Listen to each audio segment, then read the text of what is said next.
Eu já falei em outros vídeos que 2023 seria um ano de desvelações, e elas já começaram. Não vai finalizar ainda tem muita água para passar por debaixo da ponte, mas é o início. Resta saber quantas desvelações, qual o lado que está fazendo isso. São os benevolentes ajudando na elucidação dos mistérios, ou são os próprios escuros tramando algo, hein? Bem, ainda não é hora de sabermos sobre isso. Estamos apenas no início da jornada. E o Tucker Carlson meteu a boca no trombone sobre os Ovnis no Twitter e vou passar aqui para você o vídeo. E o que me chamou a atenção é que ele citou a forma como estão criando as narrativas do conflito do outro lado do mundo. E ele foi bem claro, estão escondendo muita coisa de nós. Bem, se foi difícil para você achar esse vídeo, então aproveite e se inscreva no canal para poder assistir as novidades que eu trago toda semana. São as informações mais recentes, atualizadas e comentadas. E se gostar do vídeo, deixe o seu C, curtir, comentar e compartilhar. Bora pro vídeo!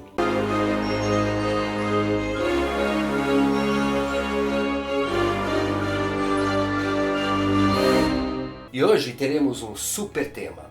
A coisa começou em 6 de junho de 2023, quando um denunciante revelou informações secretas. Um ex-oficial de inteligência que se tornou denunciante forneceu ao Congresso e ao Inspetor-Geral da Comunidade de Inteligências extensas informações classificadas sobre programas profundamente secretos. O insider e denunciante David Charles Rush, de 36 anos, é um ex-oficial de combate condecorado no Afeganistão. Ele, aos 36 anos, é um veterano da Agência Nacional de Inteligências Geoespaciais, GSA, e do Escritório Nacional de Reconhecimento, NRO. E ele atuou como representante do Escritório de Reconhecimento pela Força Tarefa de Fenômenos Aéreos Não Identificados, de 2009 a 2021. No final de 2021 a julho de 2022, ele foi co-líder do NGA para analisar UAPs ou UFOs e seu representante também na Força Tarefa. Segundo ele, recuperaram espaçonaves intactas e parcialmente intactas de origem não humana. A informação, diz ele, foi sonegada ilegalmente do Congresso e do público. E ele apresentou uma denúncia alegando que sofreu retaliação ilegal por suas revelações confidenciais. Rush disse ainda que a recuperação parcial de veículos alienígenas acidentados e intactos foram feitas por décadas até os dias atuais pelo governo, seus aliados e também empreiteiras de defesa. E Cal Neal, um coronel do exército recém-aposentado e atual executivo aeroespacial, que foi contato do exército para a Força Tarefa UAP de 2021 a 2022 e trabalhou com Rush lá, caracterizou Rush como um militar irrepreensível. E aí entra outro astro nessa história. E isso ocorreu nos Estados Unidos, ao vivo no Twitter, no mesmo dia, 6 de junho. Tucker Swanson McNear Carlson é um apresentador de televisão, comentador e analista político norte-americano. Ele ficou conhecido por ter apresentado o Tucker Carlson Tonight entre 2016 e 2023. Carlson começou a sua carreira no início da década de 90. E em 2023 ele foi demitido da Fox por ter, vamos dizer assim, língua grande. E pelo contrato dele com a Fox, ele não poderia participar de outros programas e teria que ficar de molho por alguns anos. Mas Tucker Carlson não ficou calado e fez uma parceria com o Twitter, de propriedade de Elon Musk, para fazer um programa lá. Como não é uma empresa de televisão e sim uma mídia social e não está contratualmente ligado a ninguém, ele voltou a usar a sua língua grande. Na sua primeira aparição, em 24 horas, ele chegou na live do Twitter a 100 milhões de visualizações. E hoje ele já passa de 115 milhões de visualizações. Fora isso, são cerca de 78 mil comentários, 270 mil compartilhamentos e 910 mil likes. Gente, imagine o que isso foi compartilhado e com quantas pessoas tiveram acesso a isso. Então isso significa que muitos americanos assistiram o material elucidativo dele. Muitos podem ter até duvidado, mas muitos podem ter aberto a mente para esses assuntos. Mas veja que ele, antes de falar das denúncias de OVNIs, ele citou sobre outra narrativa para abrir os olhos e mentes. E esse vídeo legendado é assistir no canal Saindo da Bolha, @Saindo da Bolha, e vou reproduzir aqui para você ver o nível de informações que ele deu.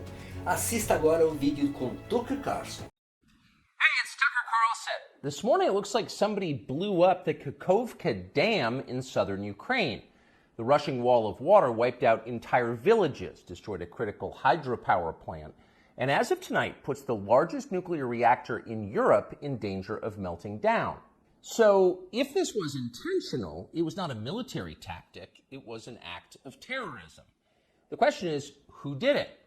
Well, let's see. The Kakhovka Dam was effectively Russian. It was built by the Russian government. It currently sits in Russian-controlled territory. The dam's reservoir supplies water to Crimea, which has been, for the last 240 years, home of the Russian Black Sea Fleet. Blowing up the dam may be bad for Ukraine, but it hurts Russia more. And for precisely that reason, the Ukrainian government has considered destroying it. In December, the Washington Post quoted a Ukrainian general saying his men had fired American-made rockets at the dam's floodgate as a test strike. So really, once the facts start coming in, it becomes much less of a mystery what might have happened to the dam. Any fair person would conclude that the Ukrainians probably blew it up, just as you would assume they blew up Nord Stream, the Russian natural gas pipeline, last fall.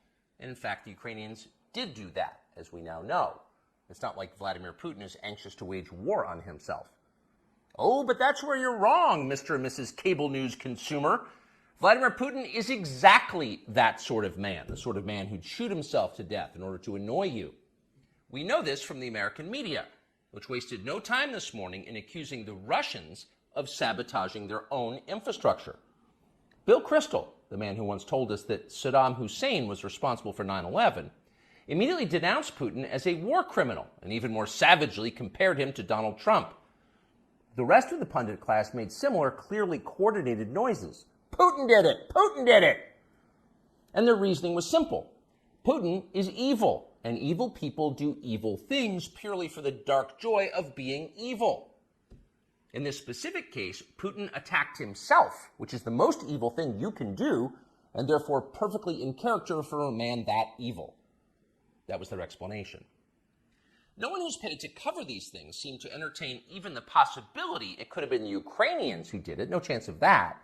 Ukraine, as you may have heard, is led by a man called Zelensky. And we can say for a dead certain fact that he was not involved. He couldn't have been. Zelensky is too decent for terrorism. Now, you see him on television, and it's true you might form a different impression. Sweaty and rat-like, a comedian turned oligarch, a persecutor of Christians, a friend of BlackRock. But don't believe your own eyes. Actually, Mr. Zelensky is a very good man. The best, really. As George W. Bush once noted, he is our generation's Winston Churchill. Of all the people in the world, our shifty, dead-eyed Ukrainian friend in the tracksuit is uniquely incapable of blowing up a dam. He's literally a living saint, a man in whom there is no sin. That's why Lindsey Graham is so attracted to him. They're just two good people, hanging out together and being good. And like all good people, when they meet in person, they spend a lot of time talking about killing people and laughing like friends do. Here's the pair last week. Free or die. Free or die. Now you are free. Yes. And we will be. And the Russians are dying. It's the best money we've ever spent. Thank you so much. No, it's... The Russians are dying. It's the best money we've ever spent, Graham says. A smile spreads across his thin, quivering lips as he forms the words. He looks like a starving man contemplating a breakfast buffet. The aroma of death has aroused Lindsey Graham. Thanks so much, replies Zelensky. He feels the same way. See, there's nothing dark here. Just two middle-aged guys celebrating the killing of a population. They don't seem like the kind of people who'd enjoy flooding villages or starting a famine. And in any case, who cares if they are? It's really not your business. Your job is to support Ukraine. Watch Nikki Haley, a Republican candidate for president, explain this principle on CNN. A win for Ukraine is a win for all of us. And for them to sit there and say that this is a territorial dispute, that's just not the case. To say that we should stay neutral, it is in the best interest of America. It's in the best interest of our national security for Ukraine to win. We have to see this through. We have to finish it. See? It's very easy to understand. It is vitally important for you to support Ukraine because it's necessary for Ukraine to be supported by you. Your support is mandatory until it's finished, whatever it is, and whatever that means. So shut up and support Ukraine or else you're in trouble. Back when they still taught logic, statements like this were known as tautologies. Something is true because it is. The more you repeat it, the truer it becomes. It's a self-reinforcing reality. There was a time when tautologies were considered illegitimate arguments, not to mention hilariously stupid. Only dumb people talk like that. Now everybody in power talks like that. Diversity is our strength.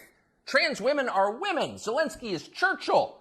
It's all self-evidently true. Doesn't need an explanation, and don't ask questions. Sound familiar? Of course it does. That's the pap they're serving us day after day in steaming, lumpy portions. By this point, it's possible that American citizens are the least informed people in the world. Your average yak herder in Tajikistan knows who blew up the Nord Stream pipeline. It's obvious. Does he think some skinny dude in a dress is actually a girl? Come on. That idea would never occur to him. You've got to be lied to at full volume over a period of years in order to reach conclusions like that. And of course, we have been. The media lie. They do. But mostly they just ignore the stories that matter. What's happened to the hundreds of billions of US dollars we've sent to Ukraine? No clue. Who organized those BLM riots 3 years ago? No one's gotten to the bottom of that. What exactly happened on 9/11? Well, it's still classified. How did Jeffrey Epstein make all that money? How did he die? How about JFK? And so endlessly on. Not only are the media not interested in any of this, they are actively hostile to anybody who is. In journalism, curiosity is the gravest crime. Yesterday, for example, a former Air Force officer who worked for years in military intelligence came forward as a whistleblower to reveal that the U.S. government has physical evidence of crashed non-human-made aircraft, as well as the bodies of the pilots who flew those aircraft. The Pentagon has spent decades studying these otherworldly remains in order to build more technologically advanced weapons systems. Okay, that's what the former intel officer revealed, and it was clear he was telling the truth. In other words, UFOs are actually real, and apparently so is extraterrestrial life. Now we know. In a normal country, this news would qualify as a bombshell, the story of the millennium. But in our country, it doesn't. The whistleblower's account ran on a technology website called The Debrief, which you've probably never heard of. The Washington Post had that story, but decided not to run it. The New York Times, meanwhile, just pretended it never happened. On the front page of the New York Times website this morning, there were 5 stories about Ukraine, as well as 4 stories apiece about Donald Trump, trans people, and climate change, the usual lineup. There was nothing at all about how an alien species is flying hypersonic aircraft over our cities. Not one word. So if you're wondering why our country seems so dysfunctional, this is a big part of the reason. Nobody knows what's happening. A small group of people control access to all relevant information, and the rest of us don't know. We're allowed to yap all we want about racism, but go ahead and talk about something that really matters and see what happens. If you keep it up, they'll make you be quiet. Trust us. That's how they maintain control. When Western tourists first started traveling in large numbers to the Soviet Union in the early 1970s, they found that many Russians had a completely warped understanding of the United States. They thought that Americans lived in grinding poverty, in a state of perpetual race war, and were desperate to flee to the freedom and prosperity of the Eastern Bloc. They thought this because that's what they had been told. They had no way to know otherwise. The few Russians who understood what was really going on in the rest of the world had learned about it from listening to shortwave radio broadcasts, sometimes under the covers so the neighbors wouldn't hear. 50 years later, it is bewildering to consider the ironies here. We're the ones who live in ignorance now. The U.S. government has managed to classify more than 1 billion so-called public documents. So at this point, we can't possibly know what our leaders are doing. We're not allowed to know. By definition, that is not a democracy. Yet it's fine with the media. Secrecy is a powerful tool of control. Stop asking how we got so rich. Here's another story about racism. Go eat each other. That's the program. That's how most of us now live here in the United States. Manipulated by lies, silenced by taboos. It is unhealthy and it's dehumanizing, and we're tired of it. As of today, we've come to Twitter, which we hope will be the shortwave radio under the blankets. We're told there are no gatekeepers here. If that turns out to be false, we'll leave. But in the meantime, we are grateful to be here. We'll be back with much more very soon. Interessante, não? Mas é aí que chegamos ao ponto mais interessante desse vídeo. e isso já tem potencial para podermos repensar nas verdades que nos são contadas. Agora, imagine você que milhões de pessoas assistiram esse vídeo e agora pense que elas podem estar começando a questionar o sistema e pensar que bastou apenas um âncora de TV para começar uma verdadeira mudança no mundo. E nós podemos contribuir com algo também? Sim, basta fazermos o melhor nesse momento, que é emanar para o mundo que o melhor ocorra para a evolução de todos os seres humanos. Um grande abraço, saúde e sucesso e até o próximo vídeo.